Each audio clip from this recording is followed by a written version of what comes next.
Hello and welcome to Thursday. Welcome to another Rose Guns Day stream. Hello, how's it going? Um, I actually prepared today, so I have a recap ready, and I know what happened last time, which is a big step up from last week. Yeah, go me. Um, Professional streamer, yeah, never happening. Let's not raise the bar too high. I'll settle for not a complete mess, thank you. But again, that's it's a step up from what it was. Yeah, there we go. Um, because yeah, I want to try to get a decent amount of reading done today, so that hopefully I get a bit of an idea of how long the rest of the chapter is going to take. Because I like knowing what's gonna come up roughly, but I might still have a clue after this. So who knows? We'll just go where the story takes us. Let's hope Act Two never ends. But I want to know what happens like after Act Two. I don't want to be stuck in Act 2 forever. There's an end to the story. I want to reach it someday. One day. Years from now. But still. Alright, so what happened last time was Zell cooked up a plan for her and her new friends to get, well, mainly for the friends and not for herself. She's plenty confident, but for her friends to get some confidence, to be able to contribute to the wild dogs. Are they called the wild dogs? I already forgot. I was gonna look it up and I forgot. I think it's wild dogs. It's Wayne's gang. In the meantime, Rose and the others try to carefully maintain a sort of peace between the Japanese and Chinese people in the city, so that they don't, end up fighting and causing the impending agreement and plan to create unions together with the Golden Dragon Society to go bust. Like, if a fight breaks out, that could cause friction between the two crime families, I guess we'll call them. And that might mean that the deal is off. At the same time, Richard goes behind Rose's back for a backup plan. He essentially tricks Wayne into looking into the society's dirty laundry so that they can then use it against them, under the assumption that, well, if I send Wayne looking, he'll find something, because there's no way they don't have anything that we can use against them. And Wayne kind of takes his word for it, like, yeah, there's definitely something there. Okay, I'd better look into it. So, same old Wayne. And also, yeah, that's a really dirty move from Richard.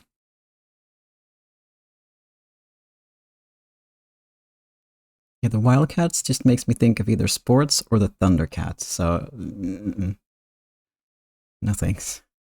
Wild dogs it is. So yeah, after Zell explains her plan, the four kids start a band, and they're good.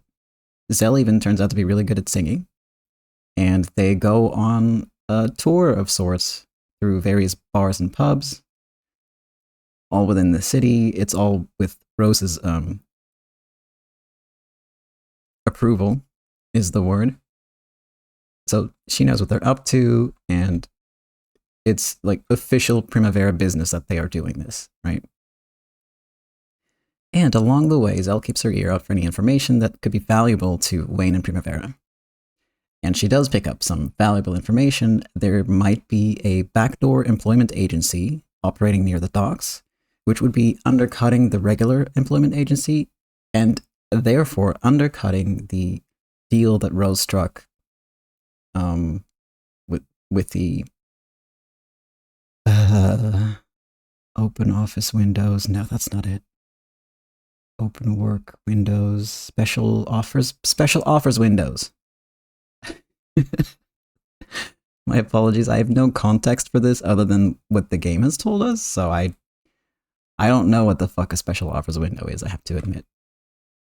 But it's important, and it's something that they use to ensure that wages are above a certain height. Meanwhile, this backdoor employment agency is undercutting the height of those wages by splitting things up and by giving jobs to people who are desperate because there are now too many people looking for work, because it's drawing in, the high wages are drawing in people from outside City 23. So it's a big old mess. And the four I need a collection name for these four. But Zell's friends and Zell go out to investigate this information, this lead that they found. And that's where you left off. Yeah. Still don't know what a special offers window is. But I do have a content warning for you. Because this game contains violence, gun violence, racism, sexual content including references to assault, misogyny, alcohol abuse, and characters dealing with trauma and depression and other mental health issues. I have not read the story before, I have not played this before. I don't know what's going to come up. I can't be more specific than these content warnings. If I need to add a more specific warning, I will do that to the YouTube VOD, so if any of this makes you think, kind of worried about that, check out the YouTube page. If there is a need for more specific content warnings, I will add them in the description. So, yeah. It might just be like a really direct translation of something, or like you said, a cultural thing. I don't know. All I know is it's something that like determines wages, roughly. Because by having all of them in, like having all the special offers windows, they could be like, okay, this is our minimum wage, right?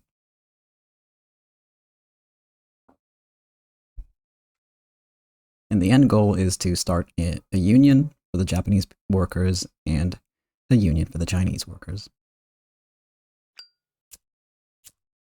So that no like loyalties and intentions clash. So that each group can focus on like their own people is sort of the idea there. So that people don't get mad at them for ignoring their own people, things like this. Yeah. Yeah, I have no idea why this is all in the hands of a crime family, I'll be honest, but I mean that's what they've been working towards this whole time. With the permission of sorts of, you know, the occupying forces, so I guess it's all fine. There is no real government, not really. They're the government now, I guess, in a way. They're not, I don't think.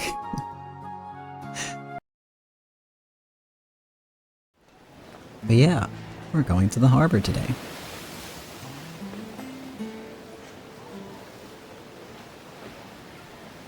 Yeah, it's the story does a really good job of not only addressing the issues that come with, like, addressing the consequences of what Rose is trying to do, but also kind of highlighting just how complicated this is and how many unforeseen consequences there can be. And they're also putting so much effort, like the Primavera crew are putting a lot of effort into preventing these consequences from happening. Which I think is really interesting and fun because it shows how careful they're being and how clever they're being about it. But you know, they're not psychic, they're not all-knowing. So there might still be trouble on the horizon.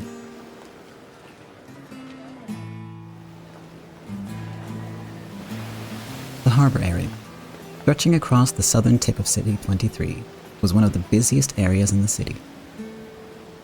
Chinatown to the north, and the harbor to the south. Those were the two lively poles of City 23. Every day, countless freighters came and went, unloading a vast amount of cargo.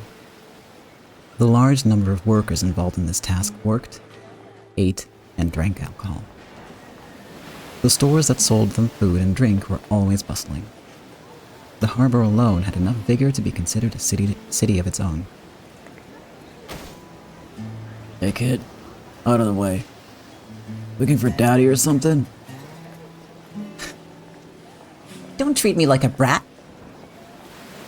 Even I'm here looking for a job so I can eat. That's so. Sorry about that. You looking for a day labor job? You can't get one here. Rules say you only get day labor jobs in front of the employment agency. Rumor has it that Primavera will be chasing out the guys from other cities. Just when are they gonna get around to that? Even if I go there, I can't get jobs. I haven't even seen some of those trucks lately. Have there been companies going out of business, so less people are getting hired? During Caleb's era, I'd understand it. But are there any companies going under now? Right now, we're filled to the brim with cargo coming from America. All harbors are overflowing with jobs. Long live cargo, long live work. Long live the Marshall Plan.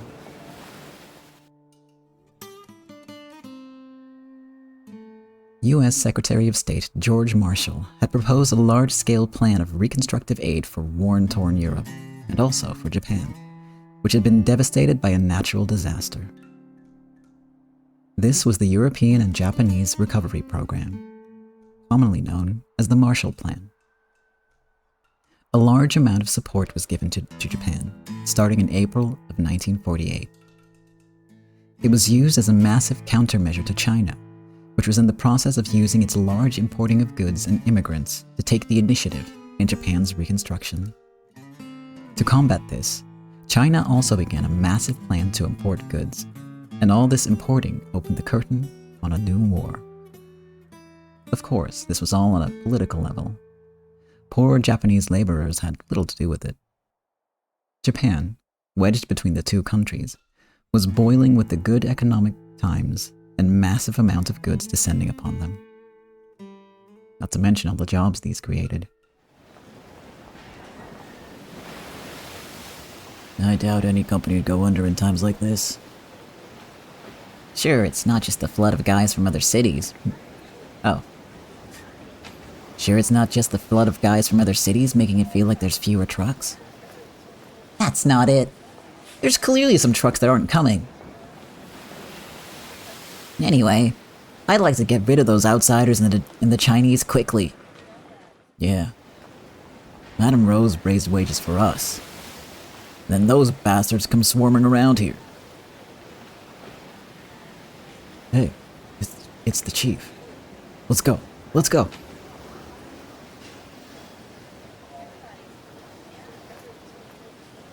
True enough, the harbor was overflowing with jobs. A large number of laborers were clamoring about and sweating. Some people were out of work because too many laborers had come from other cities, but this harbor itself was in the middle of a boom, and there were plenty of jobs to be had. They should be wanting as many day laborers as they could get. It was unthinkable that companies were going under. It was also unthinkable that the number of trucks was decreasing. Well, going by what I can see here, I can't believe that there are fewer trucks.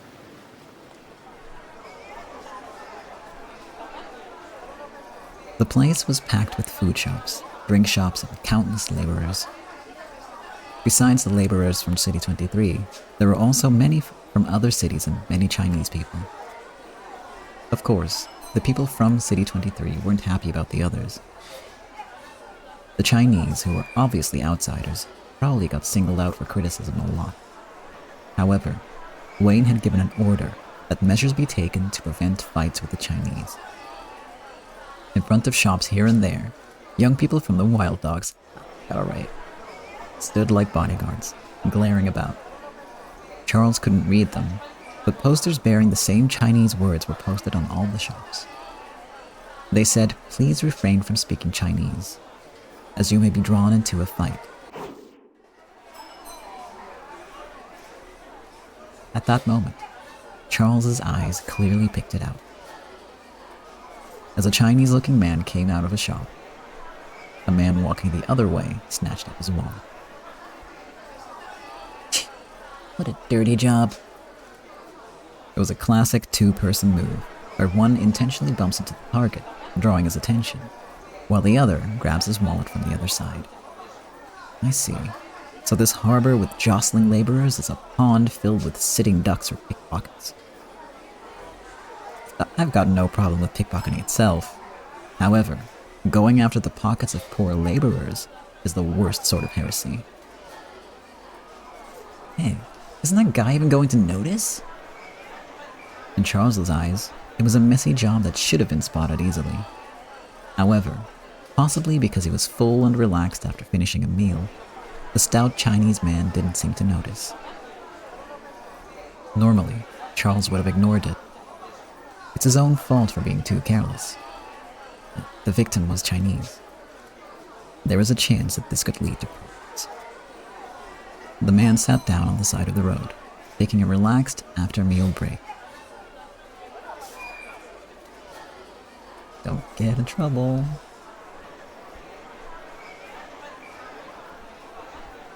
He's gonna get in trouble, isn't he?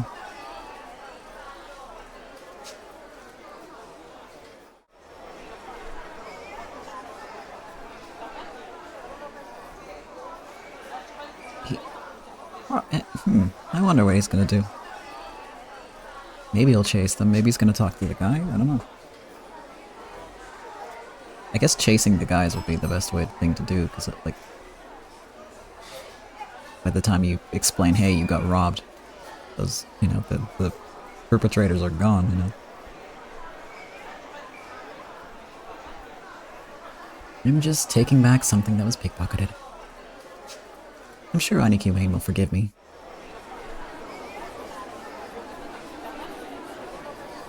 Charles honed his senses and approached the pickpockets, who were standing in line in a store. This line of bustling laborers who wanted to eat as fast as possible was truly a line of sitting ducks. In this moment, while the pickpockets are lining up their next prey, is a perfect chance. As he focused his concentration, the noise and scenery inside the shop vanished into darkness, one by one.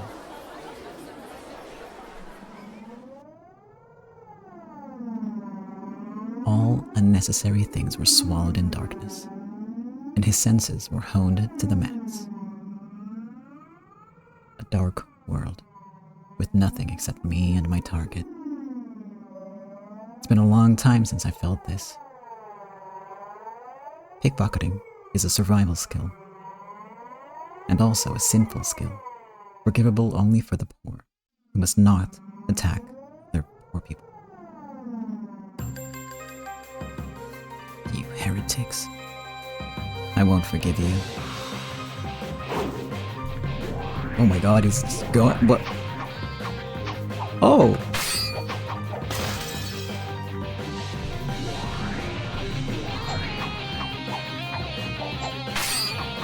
The sound effect is not him like punching, it's him like swiping. Interesting.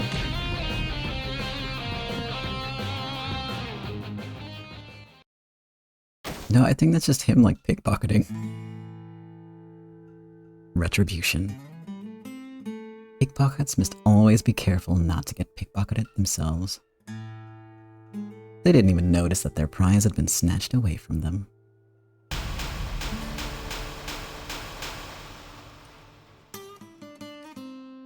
I'll get you back one day, high score. Hey, we're moving up in the world.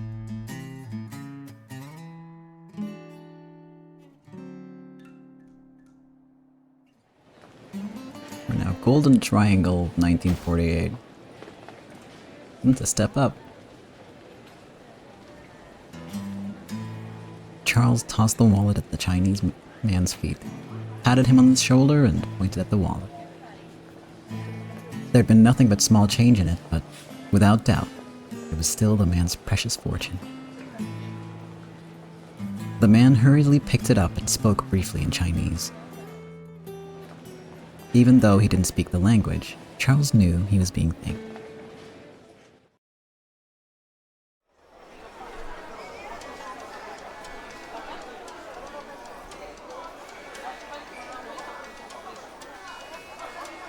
Zell was in Chinatown. She'd been looking for a place where she could overhear the conversations of Chinese laborers. Of course, they're probably more comfortable here in Chinatown. Their chats seem a lot more lively than when they're in other places.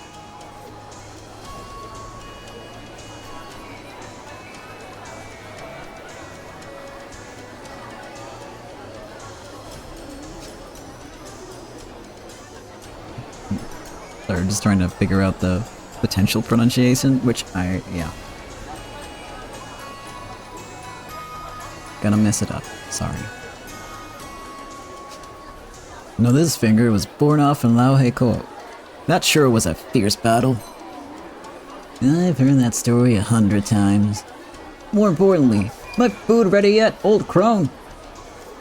Yes, yes, it'll be ready soon. While we're at it, would you like me to shave off that mustache with this knife and use it to spice up your meal? GDS has been acting like cowards lately. Only explanation is that they're scared of the Japanese. Some interesting topics came up now and then, but it'd be suspicious if I joined in the conversation. Zell just quietly weaved her way through the bustle, satisfied with just keeping her ears open for information. I hear Mahjong's illegal now on the continent. Sounds like the perfect medicine for my husband. He plays morning till night, not working. Even though wages are so high right now. That good for nothing. Very deep voice for a housewife, but I'll roll with it. Even the conversations of firm Chinese housewives seeped into my head. I wasn't translating from Chinese inside my head. I was simply able to understand the Chinese as words, the same as Japanese ones. For example, arigato and thank you are two different phrases. However, no Japanese person would hear thank you and waste time translating it into arigato inside their heads. Thank you means thank you. It's another way of saying arigato. That was the way these Chinese words just seeped into my head. Why am I so fluent in Chinese? For a time I wondered if I was Chinese myself. However, the words I think inside my head are Japanese. If someone suddenly asks me something, the words that come out are Japanese. Which means I'm probably a Japanese person, fluent in Chinese. Who am I wonder? No point thinking about it now. If I remember, I'll probably know what to do then. And I know what to do now. At that moment, the conversation Zell had been looking for finally reached her ears. You certainly can find jobs. And it's much better than getting nothing after being jostled about at the agency all day. The kickback sucks. Out of your wage of 400, 150 is taken out in advance. Hey, that's about half of it gone, right? However, you still get to take home 250. It's infuriating, but you get a good income. And the work? They aren't making you help out with something shady, right? No, nothing like that. It's exactly the same as standing in front of the agency. It's probably the same trucks that went to the agency, here instead. It's far better than being packed in around the agency waiting for jobs you won't get. It really is a backdoor for getting jobs. A backdoor employment agency. They should come up with a less dodgy name for it. I feel like they're trying to hide this. Ah yes, it's the dodgy employment agency. That's not good branding, guys. The Chinese people listening to him gulped. Bingo. Zell's guess had been right. Can you really get jobs for certain? You can, for now. But before long, the number of people will grow, and you might not be able to get jobs even there. In other words, now's our only chance. So, what do you say? Interested? The listening men looked at each other, then nodded several times. Apparently, the man was asking for an introduction fee for telling them the location. Grumbling, the men fished through their pockets and started gathering small change. After that, the rest was whispered. I could only hear it vaguely, but I caught several vital keywords for pinpointing the location. Not for me. Yeah, I could just use my legs as a weapon.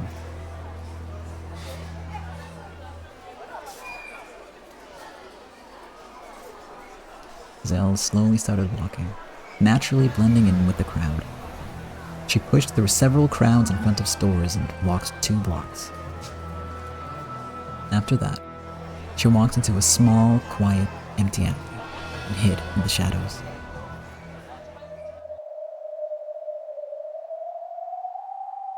For some time, she hid her breathing, staring out to see if anyone was following her. Maybe it's my imagination. It feels uncomfortable, as though someone's staring at me. Of course, I had no basis for this strange feeling. However, another part of me whispered inside my head, telling me to trust that feeling.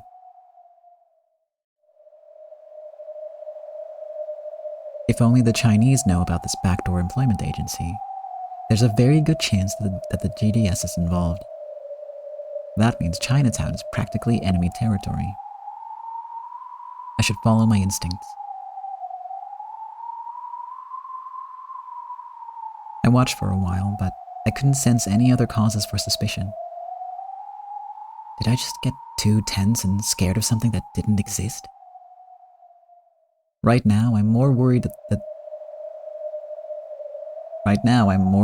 the usual way of enacting might have attracted the suspicion of someone else. The unusual way, surely. Yeah, unusual. I can read.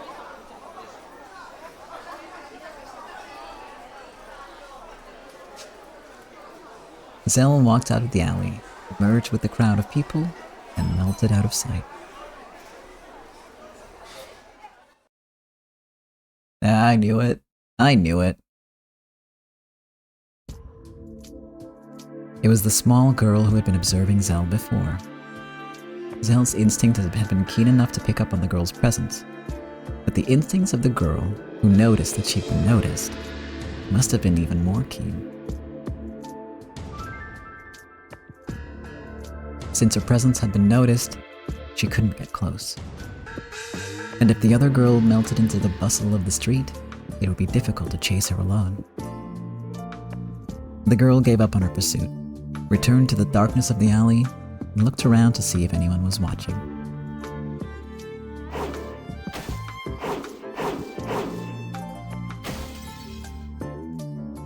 Then, when she knew no one's eyes were on her, she leapt off the ground, kicked off a wall, kicked off another wall, grabbed a rain gutter and leapt up on top of a sign. With a movement like a monkey or a ninja, she dashed on top of the roof in a flash. To her, it was easier to dash along the roofs of buildings rather than to walk amidst the crowd below.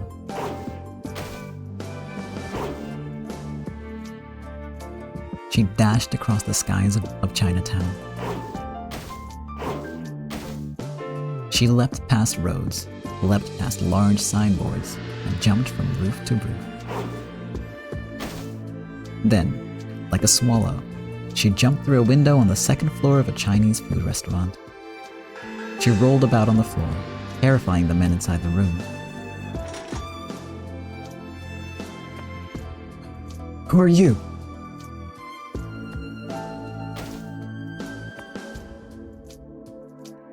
The grim-faced man pulled out his gun, but with an air of unconcern, the girl took off her overcoat. "Oh, it's you, Xiaolan." Stop scaring us like that. Don't we always tell you? Humans walk on the ground and come in through doors, monkey girl. You have a name. The girl called Xiaolan ignored the complaints as though she hadn't even heard them. She stuck her mouth directly on the water tap and started drinking. Then, she tried to open a door in the back, but the men stopped her. Hold on. The boss is seeing a guest now. It's a messenger from the main group. Probably telling him he's being too soft on Primavera. The boss takes Primavera's side too much. That's why they've gotten so cocky.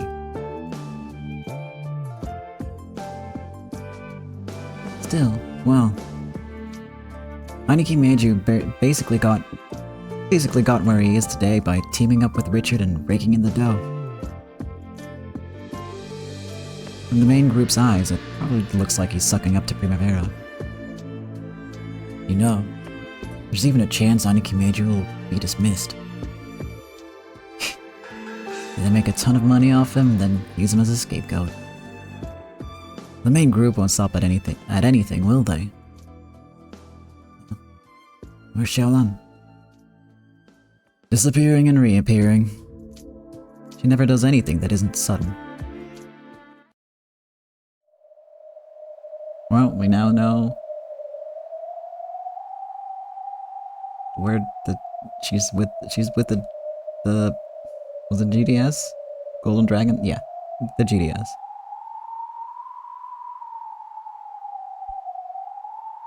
No big surprise there, honestly. You get the feeling we know who the girl is? Like she's someone that was mentioned before, or...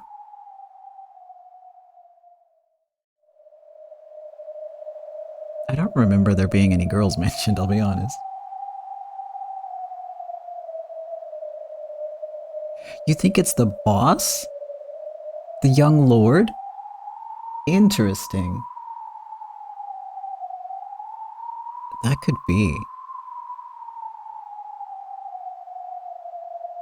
That would be,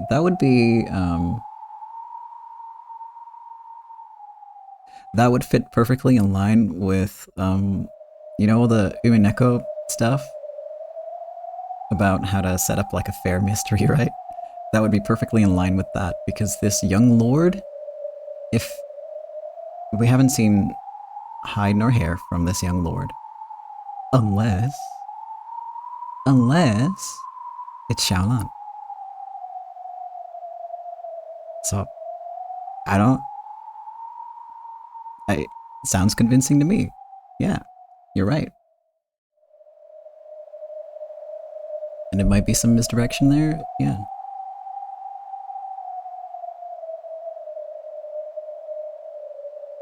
Interesting. Xiaolan wasn't actually that far away.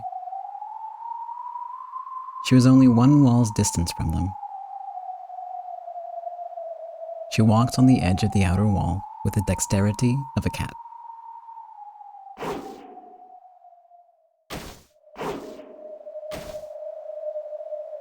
It does very consistently say she, though, and there's no, like... Because in Japanese, it's... A lot of language is just gender neutral. Which, with Leon and Umineko, no gender mentioned ever. And that's, like, really easy to do in Japanese compared to English. Although, you just use they, you know? But in English, you more have to pick. You have to pick a pronoun and stuff. Including a gender-neutral pronoun, but in Japanese you can just sort of scooch on by them and not actually bring it up. It's a little easier, because of how you can phrase things, from what I know. And there are, like, you could probably come up with a gender-neutral word for lord or lady, yes, but if this is like a significant thing to the story that unless it's a deliberate mislead, or maybe just the word lord is wrong. Or maybe it's her and she's the Lord. You know, that's also an option. I don't know. We'll have to see. There's only one way to find out. Then, she reached the window of Meiju's room, hid her presence, and looked inside. Nothing of the sort. All I do for our countrymen. You heard the information suggesting that Primavera is planning to give all agency jobs to the Japanese. Of course. If that happens, our countrymen in City 23, and those who came from City 22 for work, stand to lose. If you know that, why haven't you crushed them? If we leave Primavera be, they'll become more and more powerful as an enemy. Now that Caleb's gone, we've no further need of them as a figurehead. It's time to force them towards either subjugation or death. But instead of doing that, you've been casually drinking tea with them. The Council of Elders suspects they're bribing you. Is that a different guy? I didn't notice. They both sound the same if that's a different guy. Okay. Now that is saddening to hear. How could I, Lee Meiju, possibly betray the GDS and side with the Japanese? You've known Richard, Primavera's consigliere, for a long time. You've been placed in a position of trust as a pro-Japanese person, but some are now saying that you are too close to them. Even if it appears that way, all I do is for the sake of our countrymen. There are even some claims that they're using negotiations over the special offers windows to bait you. The special offers windows are sorely needed by the society of our countrymen in City 23. Ignoring those would be the same as betraying our countrymen in this city. Perhaps those who are concerned only with City 22 should spare a bit more thought for their countrymen in City 23. In fact, it is because Primavera has chosen not to scorn us that they have offered such a condition. It seems that the elites in the Council of Elders have claimed that all plans directed by the Japanese would be hurtful to our pride, but I would like you to be more aware of certain facts. The protection money supporting your luxurious lifestyles cannot be provided solely by what you can take from all of our countrymen. And you have no issues with me reporting what you've just said as a statement of disrespect to the Council of Elders? If you feel my statement was a disrespectful one, do whatever you please. I have constantly negotiated on the front lines between our society and Japanese society, trying to reach an end that will profit our countrymen the most. I believe it's about time the Council clarified the definition of countrymen that we are to serve.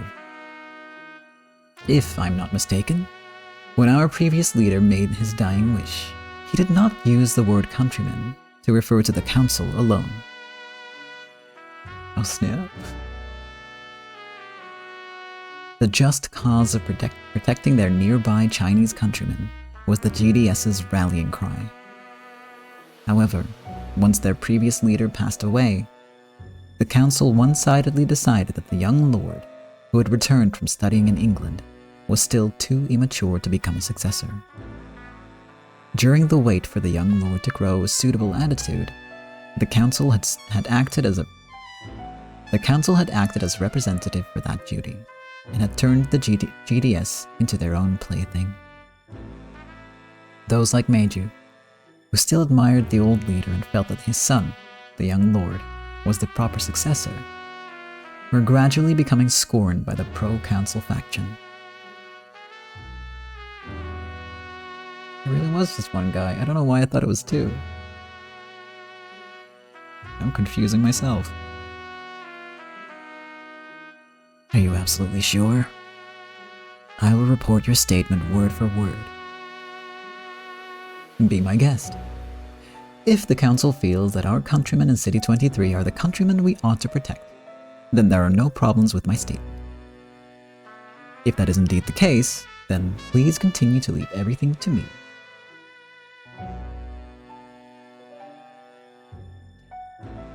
And I would like you to refrain from any and all tricks performed without my knowledge. I thought you were a wiser man than this. You've disappointed me.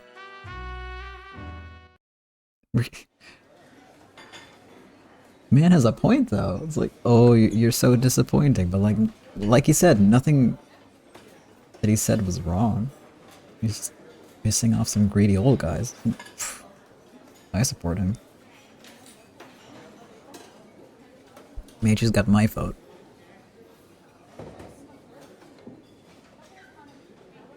The high-ranking man turned away.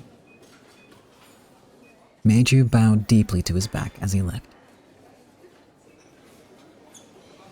Once the sound of the man's footsteps had disappeared completely, Meiju faced the window and spoke.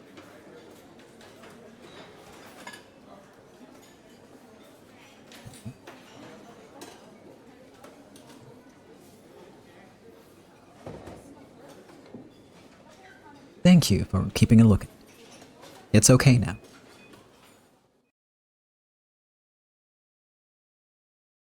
You were keeping a lookout, weren't you? Thinking I might be killed? Xiaolan nodded, and slipped in through the window. She'd been watching the exec's movements the whole time. If the man had tried to expose Meiju to any danger, she'd planned to jump in right away. Okay, new theory. Are they related?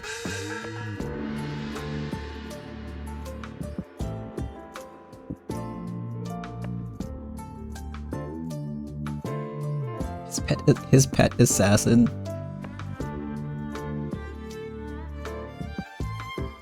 Maybe. He does seem like the type who would have honestly, I thought that the lizard, the iguana would be his pet assassin. Because that's been there staring at us the whole time as well, so... And you know, we thought it would go eat Miguel. That was the plan. That was the plan. Oh, that's to get rid of the evidence. Damn. It's a tag team. I see.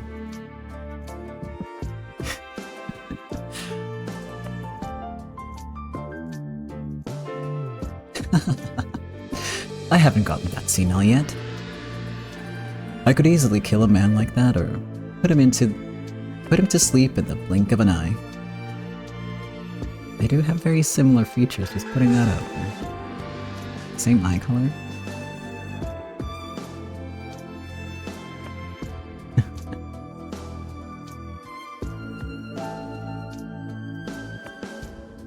You think so? Thanks for your concern. Here's a reward for caring so much. Meiju took a mooncake out of a cupboard and tossed it.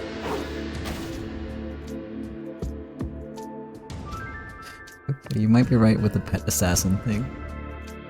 Xiaolan's face showed emotion for the first time, and she jumped in the air to grab the mooncake like a dog. She bit off the packaging and started stuffing her cheeks right on the spot. A year-round liking for mooncakes, which were supposed to be seasonal treats, was Xiaolan's only obsession.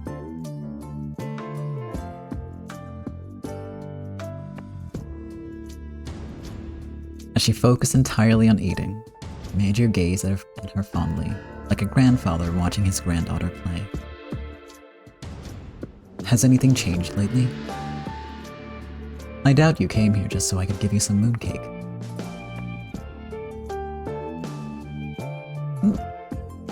Xiaolan remembered the real reason she had come and quickly swallowed, then walked up to Meiju and whispered something. Oh, in our Chinatown. What could they be planning to start?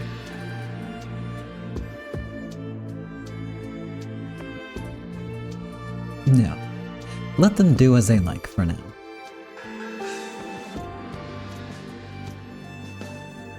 Of course, make sure you keep your eyes on her. What is that? What does that mean? Oh my god.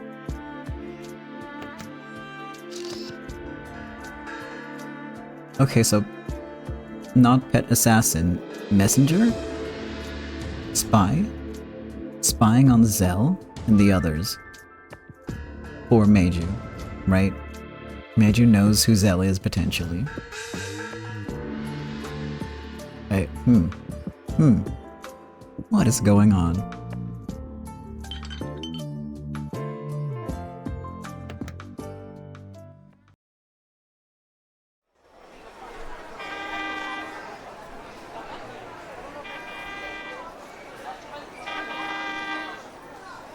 Chinatown was crowded in the early morning. There were lots of Chinese and Japanese people going in and out, looking for the morning market. And lots of trucks, too. It flourished with lots of people, lots of goods, and lots of open-air stores. Everything smells great. I came here starving. Knew you'd say that. You really are a growing boy, little Charles. What do you mean growing? I already had my growth spurt. Quiet, you two. We're already on GDS turf. Here, if it gets out that we're wild dogs, we couldn't complain even if we got stabbed. Hey, we always come here to eat Nikuman. Don't be so dramatic. Look, over there. It's that warehouse. She hid and pointed around the corner. Oh, they're gonna get in trouble, I just know it. They're gonna get in trouble.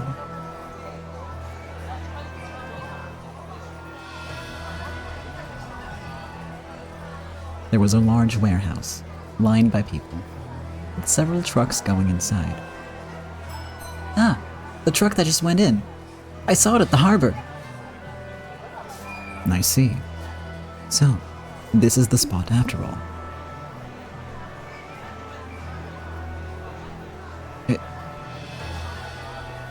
If she's hidden well enough, then hiding and pointing wouldn't be that suspicious.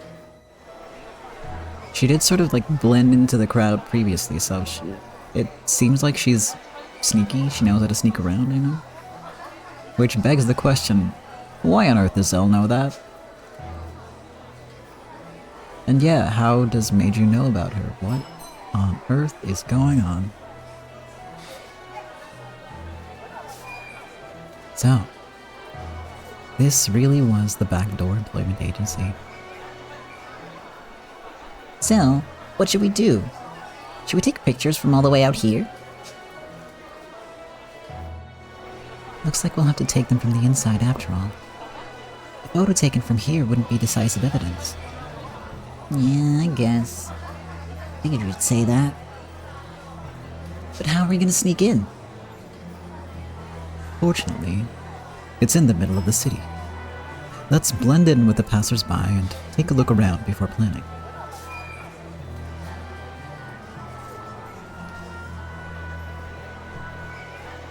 Buildings are made for people to get inside them. There's got to be other ways to get in there. The four of them, pretending to be passers-by, observed the backdoor employment agency from all sides. In the front, there was a line of Chinese laborers getting checked in and entering the warehouse. Stern-faced men were checking them in. Their outfits, strongly reminiscent of their own nation, were often worn by members of the GDS. So, they're being backed by the GDS after all. If they bring back proof about this, things will get tricky. It'd be a major accomplishment, wouldn't it? Wonder if Aniki Wayne will congratulate us. That's obvious, since it'd definitely be a huge bright spot on our records. Save the excitement for after we've succeeded, and return to the music shop safely. That's right. You've gotten more cautious, Oliver. Great work. I'm just being careful because you told us not to stand out. And also, if it turns out that the GDS is doing this, that's gonna cause so many problems. I don't think Wayne's gonna be happy about that. Wait, he was digging up dirt on them, so I guess he would be happy about that? But the rest of Primavera, not so much. Well, Richard would be happy. Okay, 2 people would be happy about it.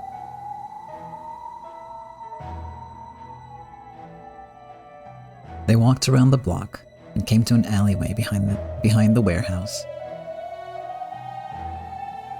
Looking around the corner, they saw what appeared to be a back door and a single person guarding it. This alley was a typical back alley, and had no one at all walking down it. If they stepped into it carelessly, they would probably catch the guard's interest at once. It's impossible. He's full of holes, but... What? He's full of holes?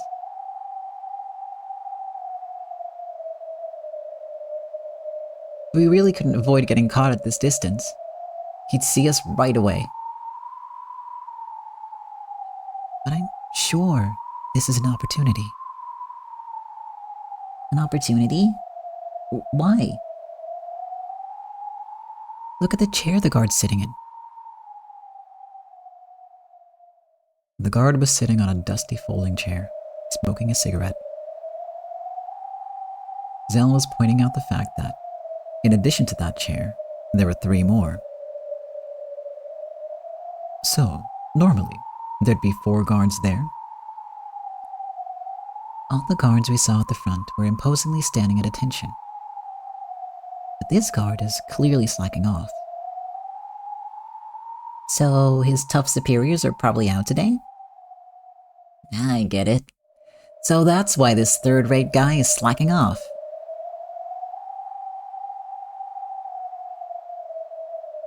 He doesn't look like someone taking advantage of his scary superiors leaving for a short break. True enough. He wouldn't be that slack unless he knew he had plenty of time. The other 3 chairs were covered with dust, but they still seemed to be used on a daily basis. There were a lot of spent cigarettes lying there on the ground. It was hard to imagine that they all came from this one man. So there really were 4 guards for this back door. And, by some sort of coincidence, only this one man happened to be here today. Uh-oh, tense music. It adds up. Like Zell says, this is an opportunity.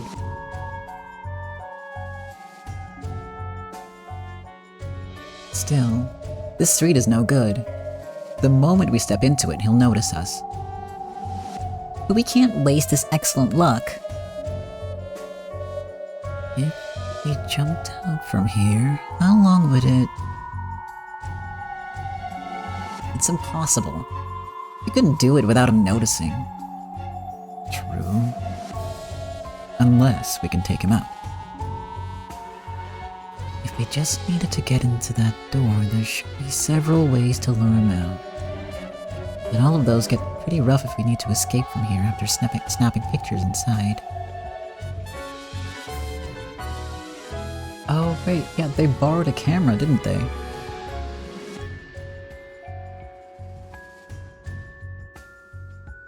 It would be possible for Zell, who could speak Chinese, to lure him out and somehow and buy time. However, no matter how lax he was still a guard. He'd probably find Zell suspicious at once. She wouldn't be able to buy much time. Is the best fighter here you, Oliver? Probably. Can you use your wolf's fangs to just take him out in a single blow? They were in the middle of enemy territory. If a fight broke out, it would be heard immediately. Oh. If only he could knock the guy out with one hit to a vital spot, like in a manga. He can do that. With his deadly roundhouse kick. True enough.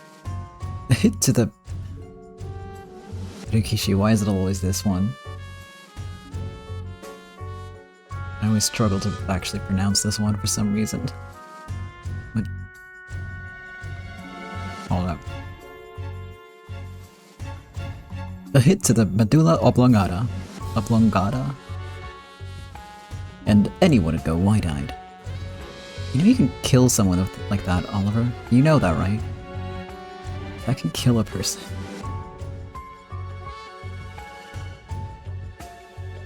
But the distance is huge. It'd take 2 seconds for Oliver to jump around that corner. 1 second more to line up a how. I'm starting that sentence over. 1 second more to line up a roundhouse kick. It's just 3 seconds. But he'd have time to notice. He may look like a third-rate loser, but he's probably a failed bodyguard. With 3 seconds, you wouldn't have to be a bodyguard. Even I could defend myself.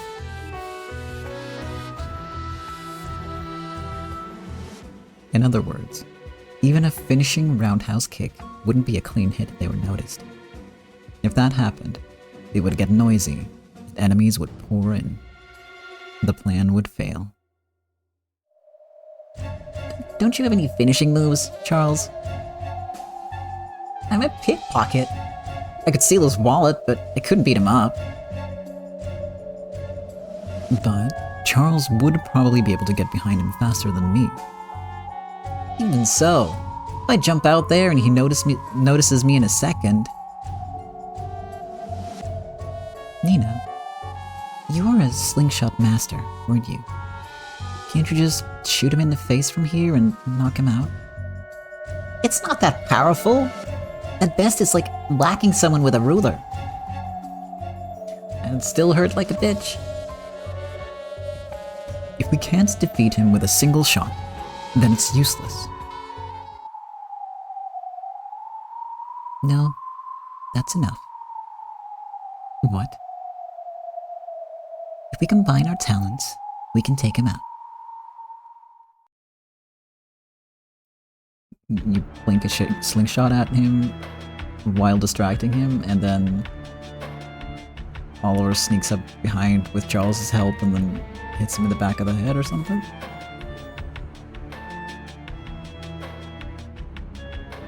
These kids are gonna... It's great that they're planning and bonding and getting to know each other, but I feel like at least none of them have realized that if somehow this does go wrong, just the idea of undertaking this is a really bad call because it could lead to a fight. That's exactly what they're trying to avoid. This is such a bad idea. Oh my goodness. As Oliver had guessed, the guard was a failed bodyguard. He had made bad assumptions similar to the old Oliver, and started a brawl in the store. Then, he was struck by the reality that even a strong man would find many stronger fighters if he joined a group like the GDS. Now he was always getting pushed around by his terrifying, more experienced co-workers. But even so, he was still a wolf.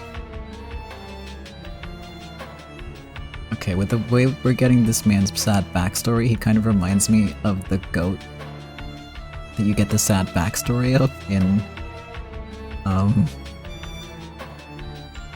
Umineko. He's a lone wolf, yeah. They're everywhere.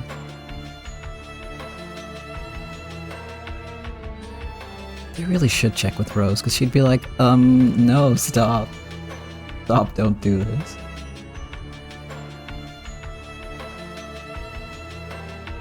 I don't think Wayne invented lone wolves, though. I'm sure that other people have independently come up with the same idea.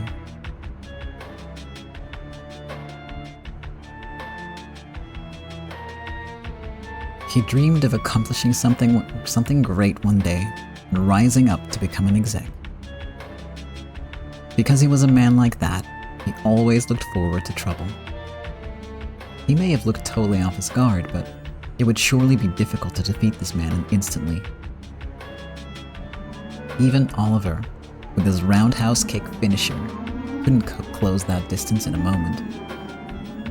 Even the nimble Charles could only close that distance 1 second too late. The distance was no problem for Nina, but she couldn't defeat this man. Zell gave Nina instructions. Roger that.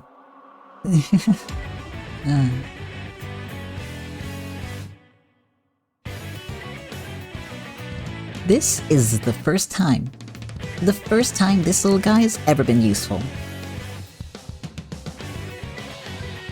There are no useless skills. Your excellent arm would surely prove useful sooner or later. And today, that time has come. She aimed, not for the man, but beyond him, at an empty can set on the sidewalk.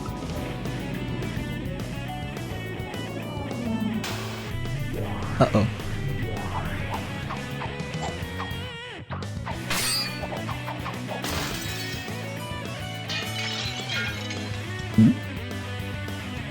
A thin, metallic sound rang out, and the can leapt up and started to roll. Since the back alley was completely empty, why would an empty can suddenly do that? The man blinked in surprise.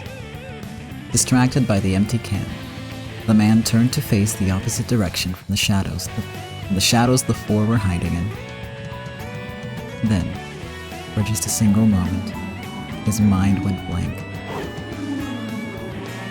In that instant, Charles and Oliver raced from the shadows. A second before Oliver arrived, Charles closed in on the man's back. Is this really going to work? Charles couldn't hide his uncertainty, but he'd already jumped forward. He heightened his concentration in the world of that instant, creating a universe of darkness where only he and the man existed. Wow, you can really see Wayne's influence in how dramatic this is. Earlier with the pickpocketing too.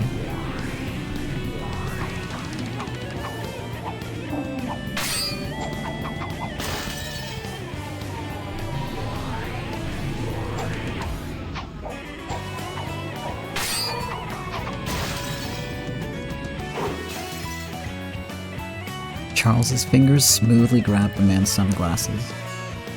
That sudden action had the effect of blinding the man.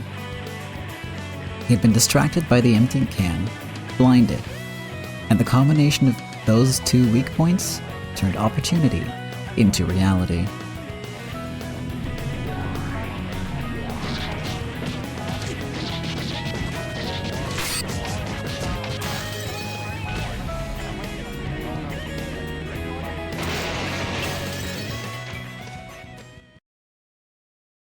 Oliver's roundhouse kick landed smoothly in the back of the man's head with a clean hit. The timing and the angle were perfect, and so was their coordination. The man's eyes rolled in their sockets, and he crumpled like a puppet with its strings cut. It was completely different from the way conscious people fall. Zell dashed forward and quickly checked the man's condition. Yeah, I think he's got a concussion. He probably doesn't even know what happened. Incredible! We actually did that! I don't know if you should be happy about that, but okay. Woo! That was even more nerve-wracking than stealing wallets. And I was surprised too, to think it would actually go so well. That's what your talents can do. We aren't individuals. We all form a single wild dog. Oh my god.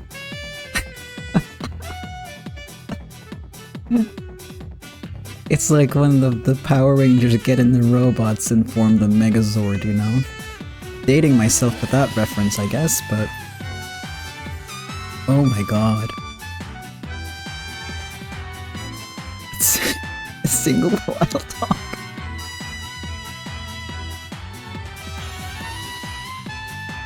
God, Megazord never forget? Yeah.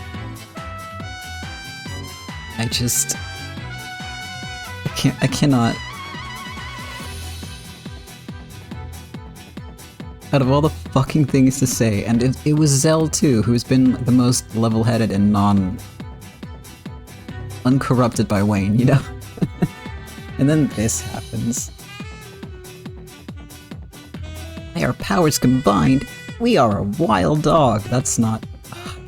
Okay, well... Yeah, okay. Okay. This is fine. This is... yeah. This is definitely one of those what the fuck moments to join and stream, except, I can't explain. That statement came out of nowhere. And every time someone talks about, like, being a dog or a wild dog, it's just wacky. So, welcome to the stream. Hi, hello. This is it. This is, how it works. Yeah, just... 4 kids turning into a single dog. With rabies, probably, because it's wild, you know.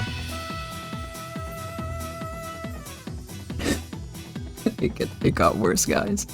It got worse. To howl, leap forward, and strike once at a vital area. Together, the 3 of them had succeeded in carrying out the magnificent hunt of a single wolf.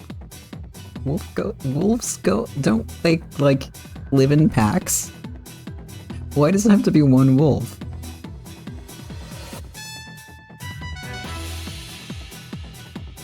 I guess I'm the only one who didn't do anything. That's not true. If we're the fangs and claws, you're our eyes. Hey, she's your brain, Oliver. Oliver, she's your brain. She's your brain, she is your brain. You 3, not a single brain cell among you. You didn't even hold your book the right way up when you read. Oliver's just the foot. You're so right, though. That is so true. Your eyes spotted an opportunity, found the enemy's weak point, and aimed for it. We might be invincible with you on our side. With you on our side.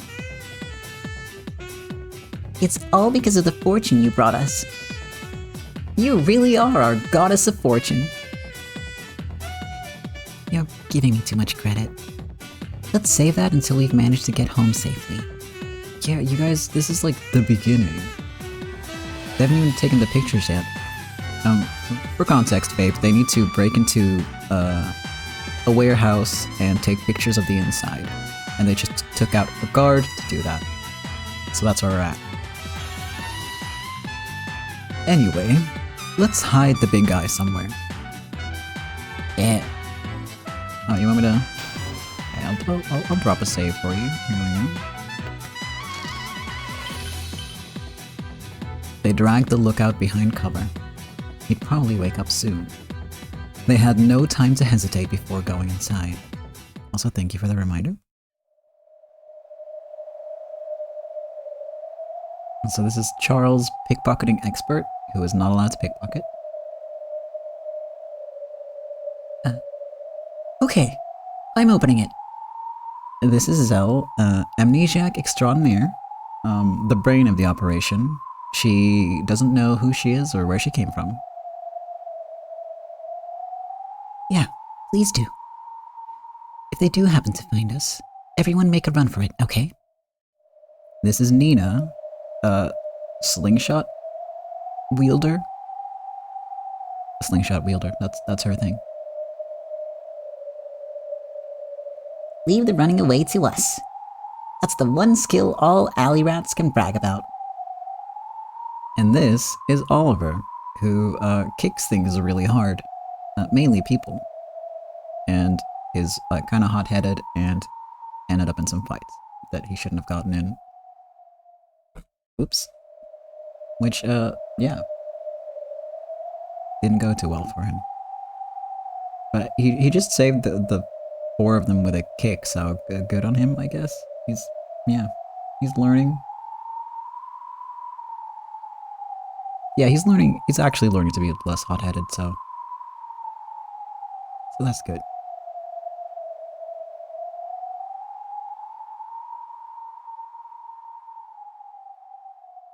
I don't know what he's talking about. But so I'm just gonna say the line. Damn it! We're about to become big. We can't get scared at a time like this. Charles, do it. Charles nodded, then cautiously turned the doorknob.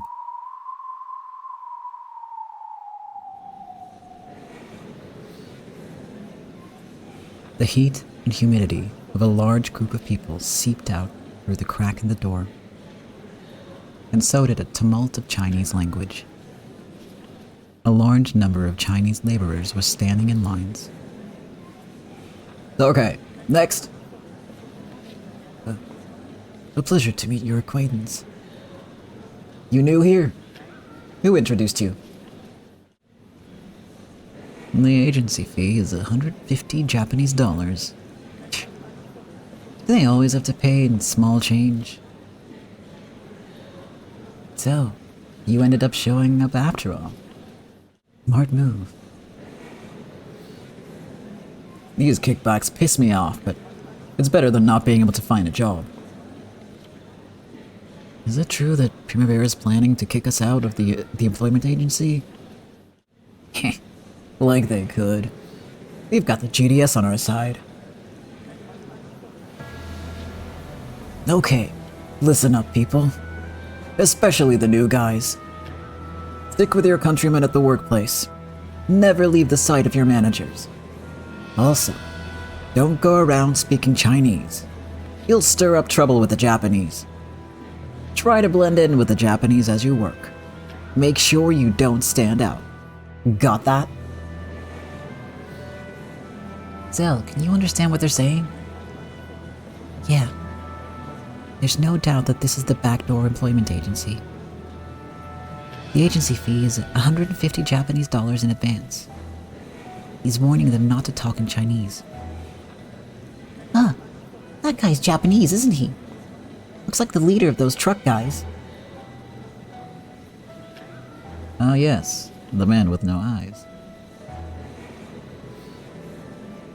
There was someone who looked like a leader, who had gathered up the truck drivers and was joking with them in shrill Japanese. These people are absolutely getting completely screwed. I don't know why he has no eyes, but I suspect that it's for the same reason that a lot of the other guys have sunglasses.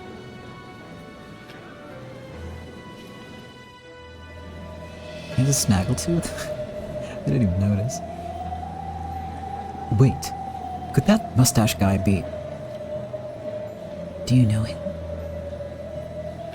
He matches the description of an employer who, according to rumor, stopped coming to the employment agency. I remember seeing that old mustache at the harbor. I'm pretty sure he was working with a bunch of Chinese men behind him. That settles it. I'll take some pictures. Wait. Take a picture while he's with that man. The leader on the GDS's side came forward. Then, he took out an envelope and handed it to the old mustache, who was the leader on the employer's side. He took it with a broad smile and checked the stack of bills inside it. Yep, it's good. As always, thanks for your assistance. As always, I give thanks to you. You have helped us a lot. No, we're the grateful ones here. They didn't know who either leader was. However, the proper people should be able to figure that out quickly. Nina captured the scene in a photo. There's 100 people dishonestly getting jobs here. The agency fees would add up to 150,000 Japanese dollars a day. It's not just 100. Looks like there's still plenty more trucks and people to come. Easy money. They're really making tens of thousands of dollars every day? In other words, that's the amount of money that's being swindled from the laborers every day.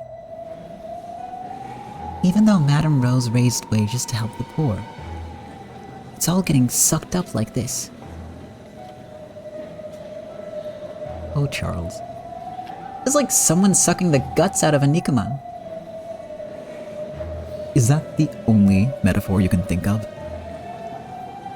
Mina, make sure you get the license numbers on the trucks. Sure thing. I've got them.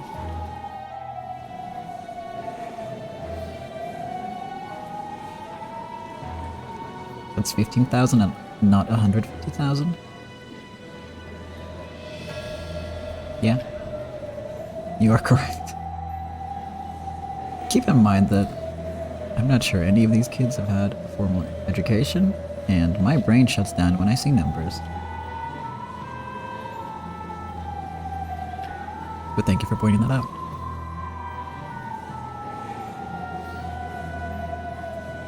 Zell pointed out several vital points that they couldn't afford to miss, and had Nina snap. The unusual excitement inside the agency, the faces of the leaders, the license plates on the trucks. They firmly captured enough evidence on film that no excuses would be possible. Okay, that's enough. Let's retreat. Shh. Damn, they found that huge gun. As they tried to leave through the back door, Oliver stopped them. He timidly looked outside and spotted the guard he had knocked unconscious, who was being discovered by his comrades. Moron, who would get drunk and fall asleep while on guard duty? If this were a battlefield, they'd have you shot. Mumble, mumble. Damn kids. Hey, Aniki. This guy doesn't drink. Quiet. He's saying something. So, there were 4 guards after all. Our finishing move won't work on 3 of them at once. You won't be able to escape through here. Is there any other way out? Couldn't we get through that window? Nina was pointing at a window near an overhanging walkway where the second floor would normally be. The ladder was in the shadows, so they could probably climb up without anyone noticing. However, the walkway was completely exposed. This looks like a prison cell in a castle. Just with the walls smoothed out, I guess. I don't know, it looks really old, like really old. The laborers probably wouldn't care, but the members of the GDS would immediately find them suspicious. They had to crawl along the walkway, open the window, jump outside. No other way. It's the second floor. Will you be alright? That's easier than farting for us alley rats. When it comes to running away, we're already used to it. I'm more worried about you, Sam. Have you ever jumped down from the second roof of something?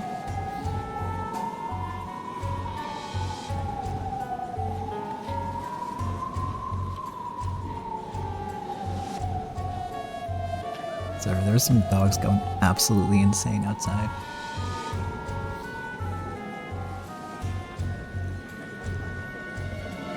Like genuinely. I think it's some wild dogs, actually.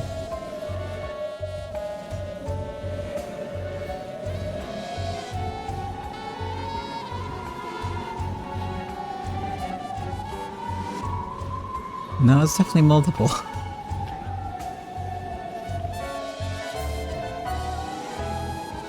This is what the process of multiple dogs merging into a single wild dog sounds like. Oof.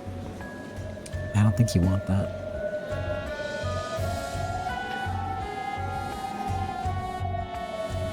God, I hope that it's not related to the hallway yeller, because I don't want this in my building. It's still going. I don't think you guys can hear it, but I could hear it through my noise-canceling headphones, so... You cannot hear it? Good. Perfect. Alright. If I have, I don't remember. I don't remember it. Anyway, if that's our only way out, we've got to bet on it. If you're all okay, I'm sure I'll be... I'm sure I'll be fine too. The back door guards would probably realize they had an intruder before too long. When they did, they'd find us in these shadows right away. In that case, decisiveness and speed were more important than prudence. With Charles in the lead, Zell, Nina, and Oliver started climbing, in that order. The sight of them crawling up onto an overhanging walkway would just have to invite suspicion. They're totally going to see us. Right now, we only have to think about getting out of here without getting caught. Otherwise, they'll be making Nikuman out of Charles next. That's not funny. What are you doing, fool? Get that window open. I'm doing it. It's stuck tight. The window probably hadn't been opened in ages. It wasn't locked, but dust and filth had apparently jammed up the rails and it didn't budge. The other windows would probably be the same. Then, a sharp Chinese voice rang out. They found us. Forget it, just smash the glass. Zell, Nina, get back. Rats! What do you think you're doing up there? What is it? What's going on? It's them. Those guys suddenly, attacked. What's this? What on earth is going on? It seems cockroaches have snuck in. No need for panic. We only need to capture one of them alive. Shoot the rest dead. Oh, kids. Told you they'd get in trouble. He told them to shoot to kill. Out of the way, Charles. I'll kick through it.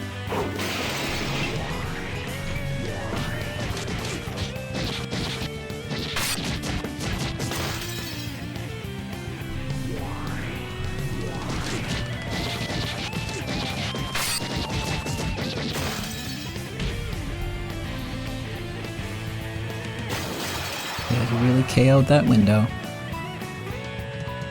Oliver's roundhouse burst through the glass on the latticed window. After kicking it several more times, the frame finally came loose and was knocked away. That should be enough for Zell, too. The next roof over is right there. We'll go first. Let's go, Charles, and force a way out. Zell, hang on to this camera for a sec. Huh? In the few seconds it took to escape out the window, the armed GDS men wouldn't just stand there watching. They smashed the damn window! Don't let them get out! Shoot! Shoot! Shoot! Oh god. Stop shooting my kids!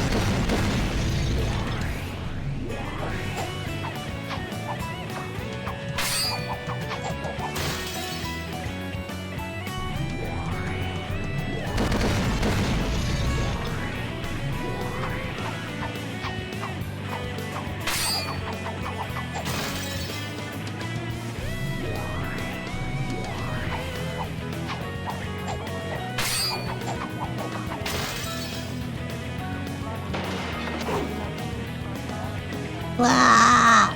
Take that! I'll punch right through you! Nina, that's enough! Hurry! My skill's finally useful today. Nina's skill was genius quality. Her accurate aim had managed to knock at least 2 guns away and messed up the aim of 1 other person. She had always dreamed of a day like this coming, and she apparently couldn't hold in her excitement. They dashed to the roof of the next building over, like wild animals, racing through a jungle, like, maybe dogs? Right? When they jumped from the eaves down to the roadway, they saw two GDS underlings running towards them.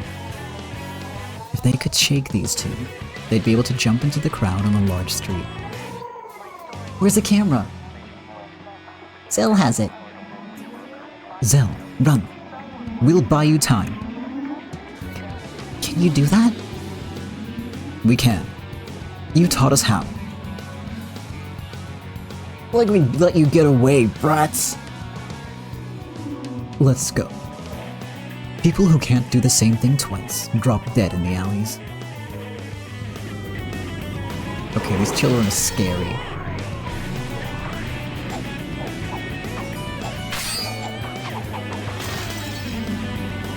Teenagers, I guess. 1.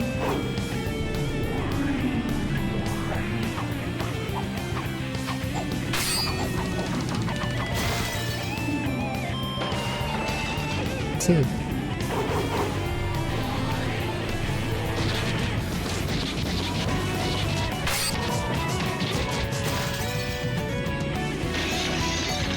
3.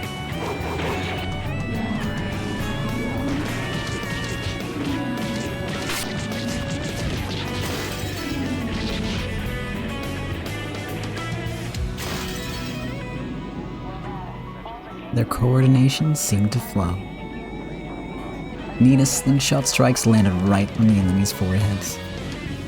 Then, in the same instant, Charles got under their guard. With his ingenious pickpocket fingers, he removed their sunglasses, untied their shoelaces, and grabbed the back of their collars to knock them off their balance. As he did that, Oliver's magnificent footwork gave him a running start, and his feet connected with a man's temple, sending him flying. His body continued to bend in a double kick, sending the second man flying too.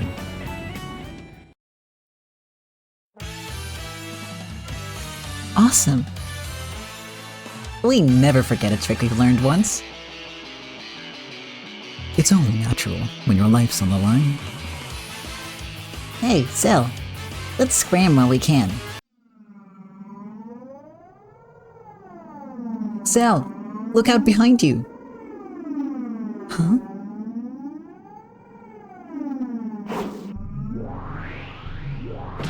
Excuse me?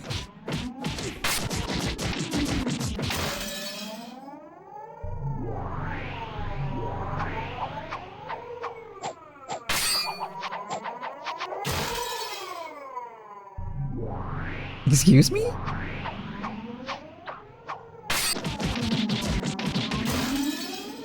Excuse me? What?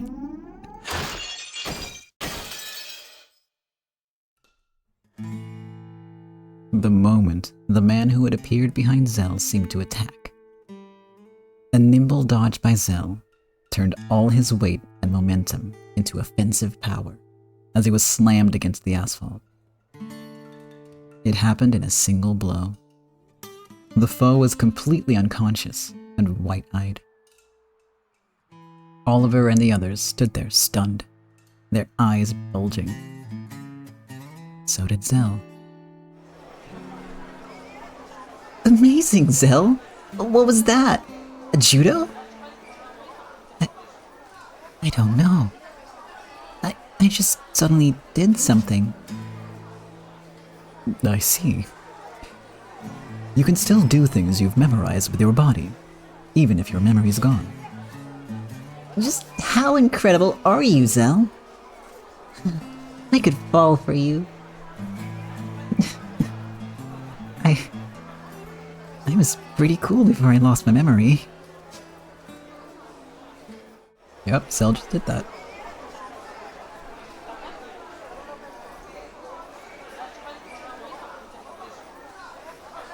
By the time the defeated men stumbled to their feet, Zell and the others had already leapt into the crowded street.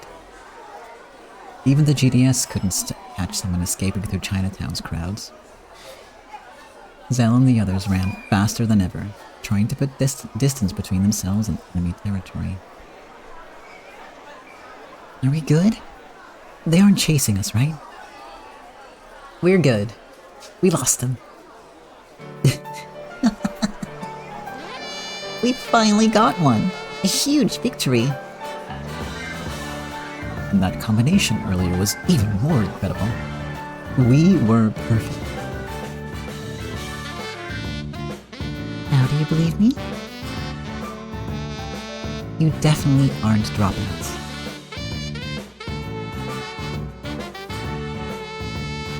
Even wild dogs are just dogs when they're on their own.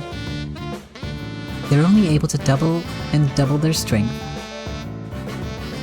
Double and double? Double and double their strength when they hunt in packs. So, not a single wild dog then, Zell. Why'd you have to put that cursed mental image in our brains?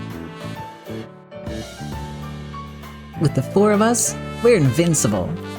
We won't lose to anyone.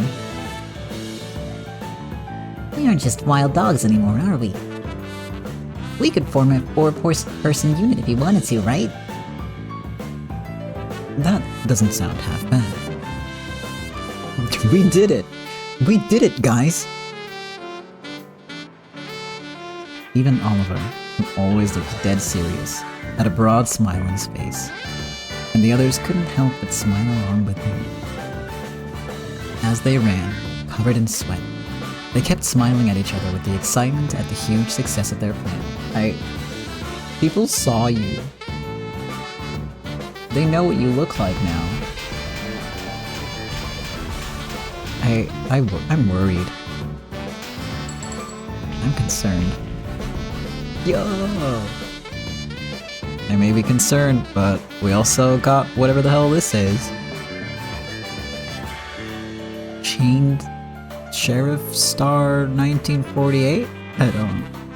Those are chains, right? What are those?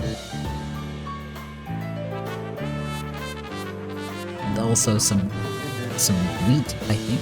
And 2 swords? Yeah. Yeah.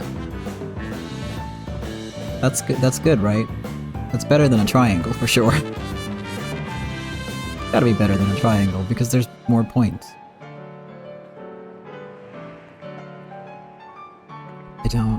Yeah. Yeah.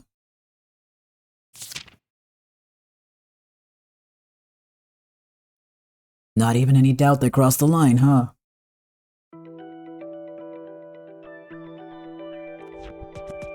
What's the background behind the men in this picture? The man on the right is Song Chengzang.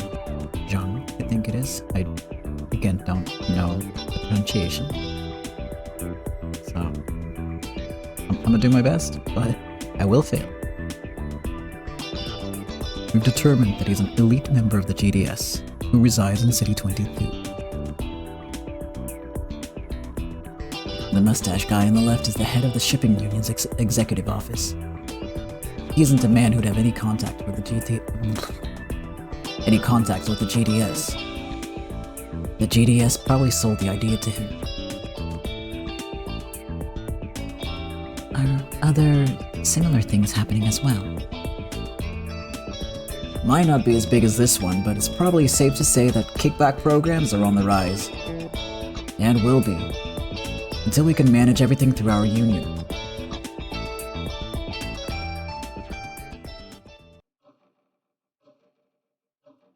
Rose, this is reality. Your noble goodwill doesn't hold up in the criminal underworld, particularly when dealing with people of a different race.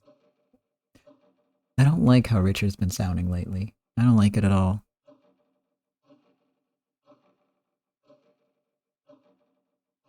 Is he one of Meiji-san's subordinates? Lee Meiju is the boss of Small Rock Chinatown.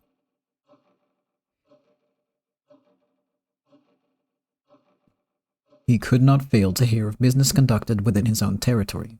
Am I wrong? Hey, wasn't that the guy... Wasn't the guy in the warehouse the guy who came to tell Meiju off? He was, right? He was one of those who was gonna send the message to the elders. So, like, he outranks Meiju.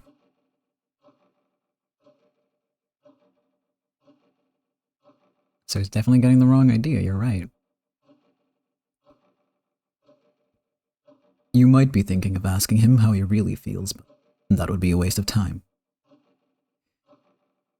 He has a way with words. The more you listen to him, the more you'll be sucked in. The GDS has taken a shot at our success. That's a fact. If this isn't a breach of trust, then what is it, Rose?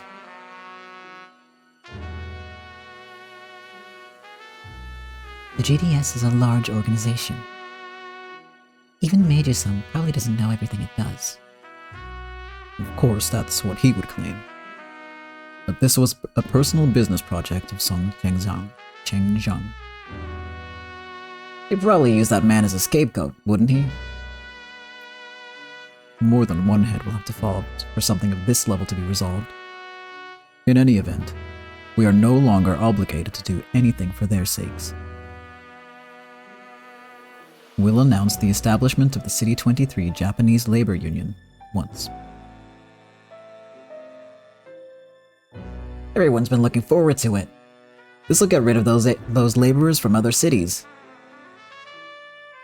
Hey, you know what? I thought that something would happen that would make Meiju turn on them, on Primavera, rather than the other way around. I did not see this coming. But if we kick out the Chinese, won't the GDS come crashing in? Isn't dealing firmly with such an event the reason you and Cyrus are here? Well, that's pretty much it. They played us for fools. We've got to give back what we got. We sit on the fence, we'll be taken for fools all the more. Exactly. You agree with that, Madam Rose? The agency problem is a bomb without a fuse. We never had the option of playing for time. We forced our countrymen to suffer until today, just so that the GDS could save face. Are you planning to continue to do that after discovering something like this? To draw out our countrymen's suffering, even though we have a solution? I wish Leo was here. I understand.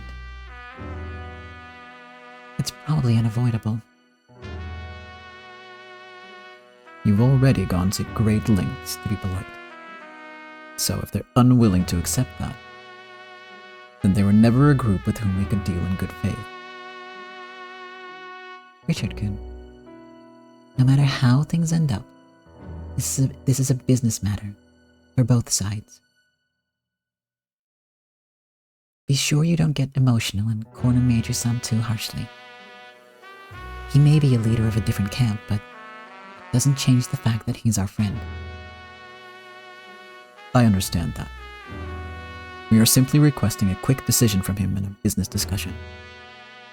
We have already made preparations to deal with him regarding the purchase of the special offers windows.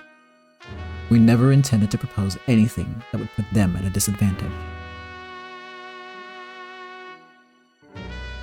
Let's call Meiji-san. I want to try and do what we can to limit his disgrace, at least a little. I agree. After all, as you say, he is a friend. Is he, Richard? Is he? Do you really believe that?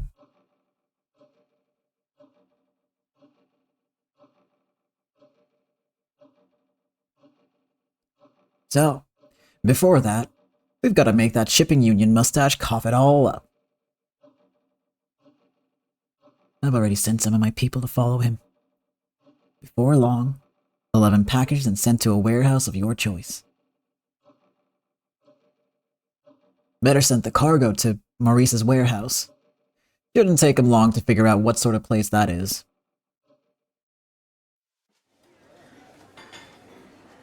Boss, good work at your meeting. Nice work. How went today's scheming? Whew. It's really getting to be a pain out there.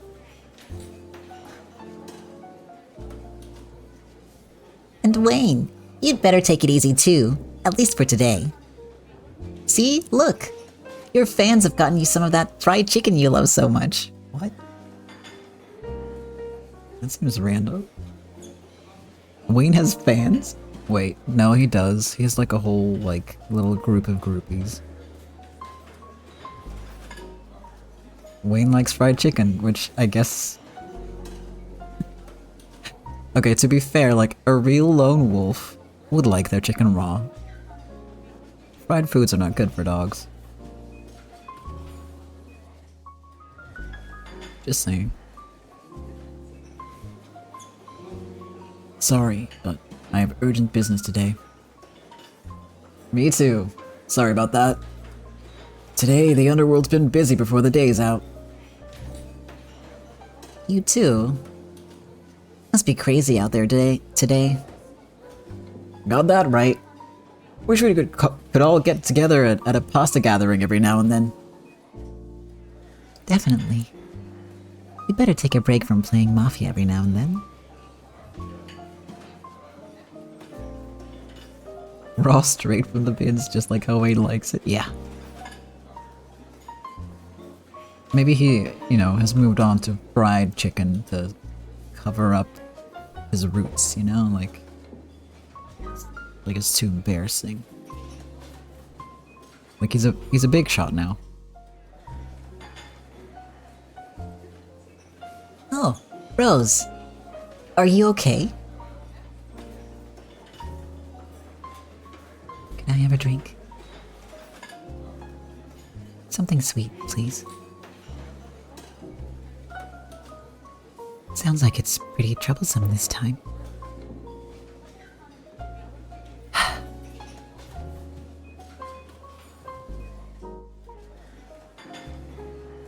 I know that for both ladies of the evening and the criminal underworld, you're done for as soon as people start taking you lightly.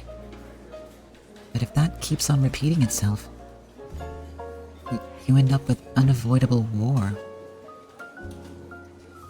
The fight between idiots is always a chicken race. Now, The best plan is always to avoid it before it happens. I understand that logically, but it's hard. Poor thing. Is there any way we can help? Why don't I make you a particularly delicious drink? We also have some good smelling cheese. Want some? Yeah. I can't let something like this wear me out. I've got to start chomping away, charge up my horsepower, and do all I can for everyone in City 23. as she said this, Rose bit right into a chunk of cheese, stuffing her cheeks.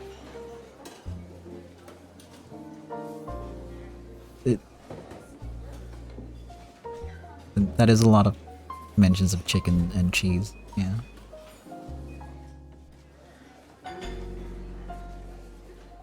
It was a rough way to eat, but you could see a bit of her vigor peeking out. As Rose, she didn't want to fight with anyone. She hoped that everything would proceed harmoniously, and that everyone could be happy, so that there were no allies or enemies. However, that didn't always happen. She could envision just as many bad situations as good ones, If she turned her gaze away from those, she would fail as Madame. I am Madame Rose. If my heart is hurting now, it's because I'm bearing wounds that would have hurt someone else if I didn't accept them. That's right. And that means your scars are medals. Yeah. I won't lose over something like this. Munch. just slamming some cheese. In between pep talking herself. Amazing. What a legend. What are you doing? Rose, are you okay? Rose's heart was still pure, transparent, didn't know how to doubt people. However, she seemed to have gotten tougher since she became Madame Rose of the criminal underworld. Of course, it was probably a bluff. However, it was a bluff she made because of her deep sense of responsibility. But she couldn't run away. She couldn't disappoint the people who had believed in her ideals and followed her. Sorry, Meiji-san. We're out of time too.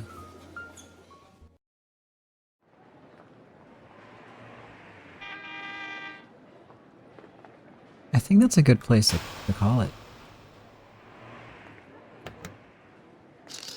It's like a nice little dramatic moment, you know, when we got some slight goofs after the tension.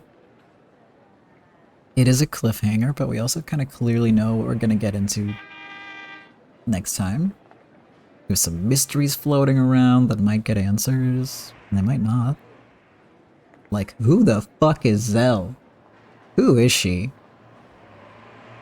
And who is Xiaolang? Because I think she might be related to Meiji somehow. Because they have the exact same hair color and exact same eye color. And the only characters who have that trait in common are Richard and Stella, who are siblings. So all signs point to family. Just saying. So that's my theory, actually. But since I think Xiaolang and Zell know each other from like before Zell lost her memory, I also think maybe they had like combat training together or something. Because like you've got one pet assassin, right? And you've got Zell who suddenly has crazy fighting skills. They also seem to know each other. And now this can go either they were enemies or they were friends. And I think friends is more likely because Xiaolang's been stalking Zell but hasn't made any kind of like move, right? Whereas if someone was like your enemy, you wouldn't care if they don't remember. You would fight them. They're weak. Perfect time to strike, right? She hasn't done anything. So it seems more like she's protectively keeping an eye out, you know?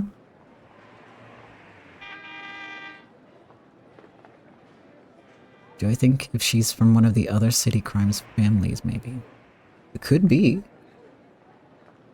Could very well be. I don't know. In our sort of cast of characters so far, or like people mentioned even slightly, I'm not really...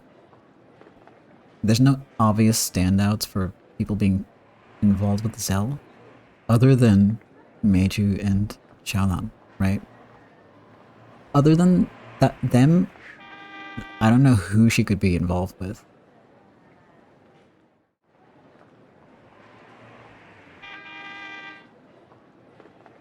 Yeah, that's true, but she was also, like, basically in her underwear, barefoot, running away from two armed guys.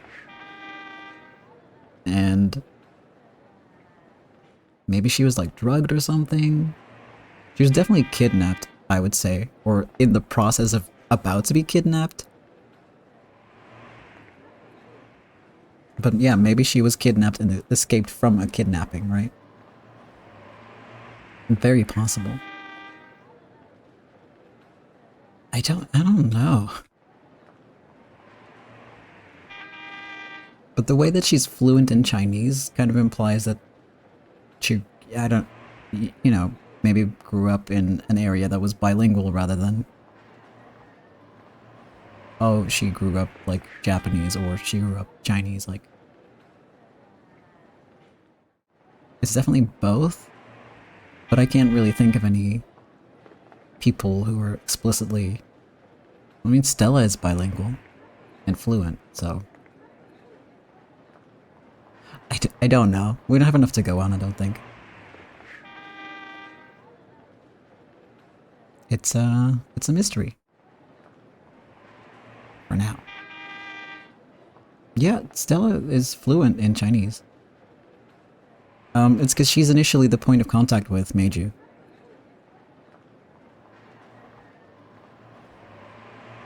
So, you know, she does the talking.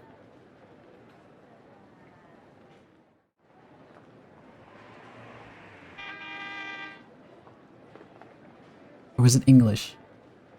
No, yeah, no, it's definitely Chinese. Amanda's the one who speaks English. She teaches English, right?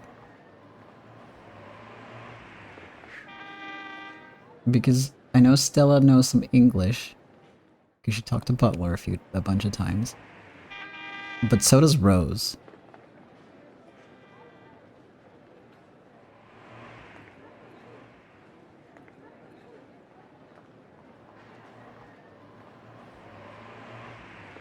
So, yeah.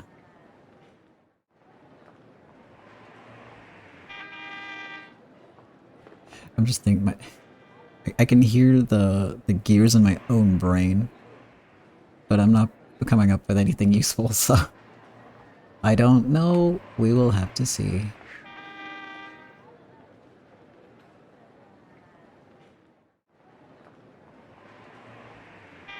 It's yeah, that's one way to put it. It's not that unusual for me. Because obviously I know more than one language, but at the same time, like, Stella knows 3. Now that's impressive. I could never. Believe me, I've tried. I know, like, bits and pieces, but I'd have to do some intense studying if I want to pick up a 3rd one. Yeah, I noticed that, but it's not your fault, because, like, here we get that kind of, like we have to, right? So it's different. You don't have a choice. I bet there'd be a lot less people who are, capable of speaking multiple languages here, if it wasn't, basically forced on you.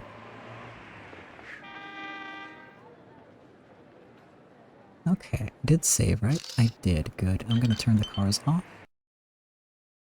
We don't need those here. And I'm gonna turn my music up, because why not?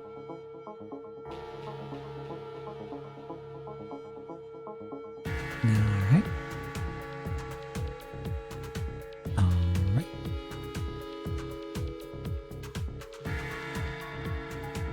Yeah, it's a whole thing. And like they specifically say in the story, it's a matter of survival for a lot of these people to learn multiple languages. Because if you only know Japanese, you're not gonna get any jobs. You're not gonna... That's it, you know, you're not gonna get work. And you're not gonna make any money. Just to support yourself. Bam. End of... You're poor now. You would starve day 1 in City 23. Honestly, probably nah. If you can lift heavy things, you might be alright. You'd probably be alright. If you can't do that, you'd be pretty screwed. I would be well, no, I know more than one language, so I guess I'd be okay in that sense, but you can use a computer, well.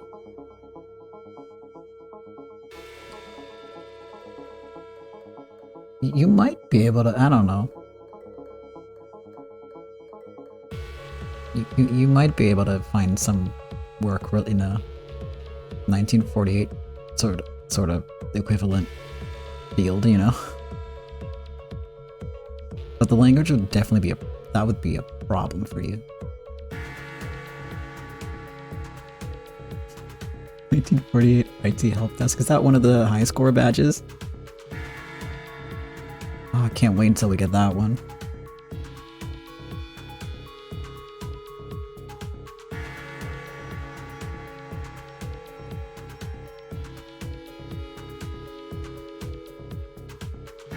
It should be, yeah. That's true. It would be just as incomprehensible as the other ones, so it makes sense. They could put anything in there, and I would just go like, ah. Yes, that's a badge. That makes sense. Of course.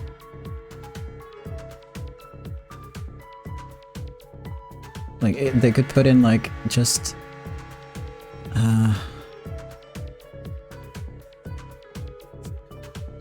Damn it.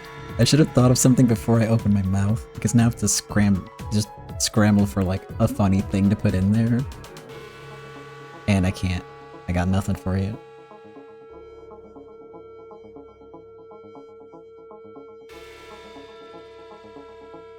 They could put, like, an abstract depiction of existential dread in there, and it'd be like, yes, this is totally in line with everything else we've seen so far.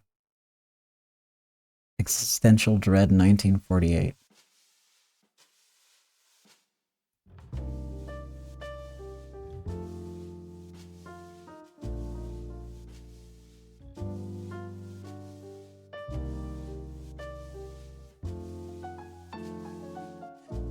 If you know what, that could actually be true. Maybe hold up. The star was like a sheriff star. Maybe that's like a reference to Nina's sharpshooting. The scimitar would be...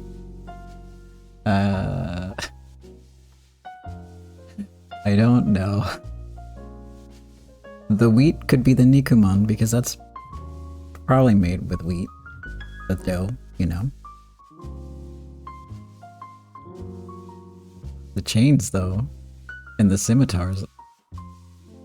If there were shoes in there, I'd be like, ah yes, that's Oliver, you know? But no.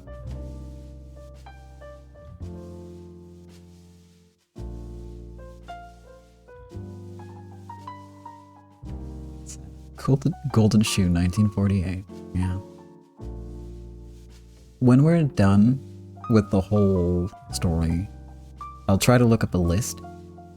It might be in the game file somewhere. I'll try to look up a list and see just how the progression for this goes and what the hell. We'll try to decipher what it all means.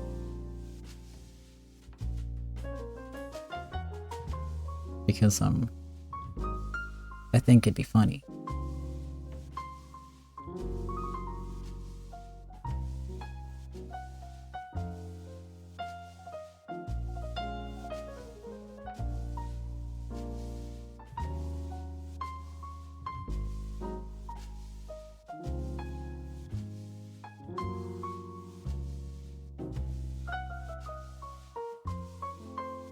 Yeah, the dual guns can work for Leo, or for basically anyone with a gun in Season 1.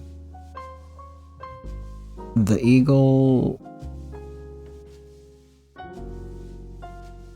I don't know, that's kind of like a US thing, right? Where it's like freedom, depending on the type of eagle.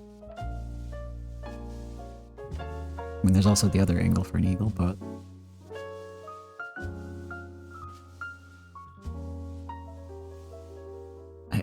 I don't know. Maybe it all makes sense. Maybe they're just like...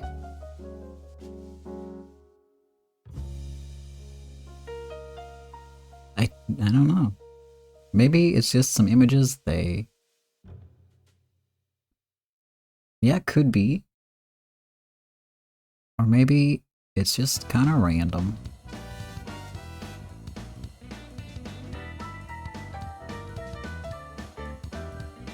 Maybe it's just kind of random.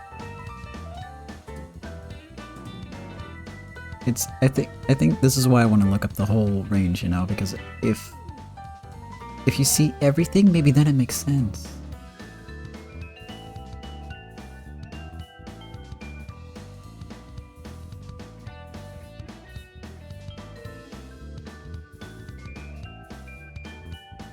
Because maybe there's like a pattern there that we're missing because we're not getting the whole picture, you know? And maybe it starts out as like dot, line, triangle, square. And then you go to star eventually. I don't know, maybe.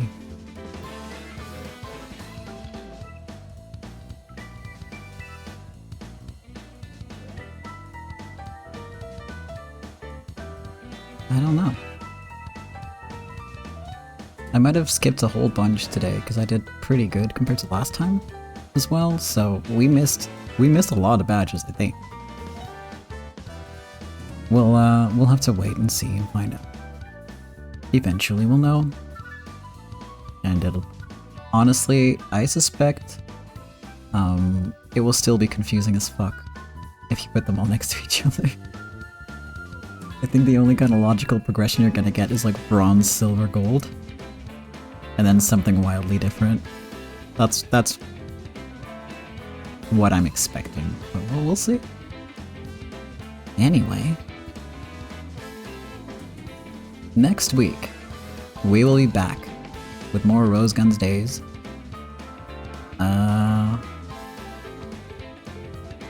As always, keep an eye on the YouTubes. YouTube.com/ hold on. I don't know this off the top of my head because there's like a little... They throw in like an extra thing, don't they? Do they not anymore? I can't remember. I'm testing it.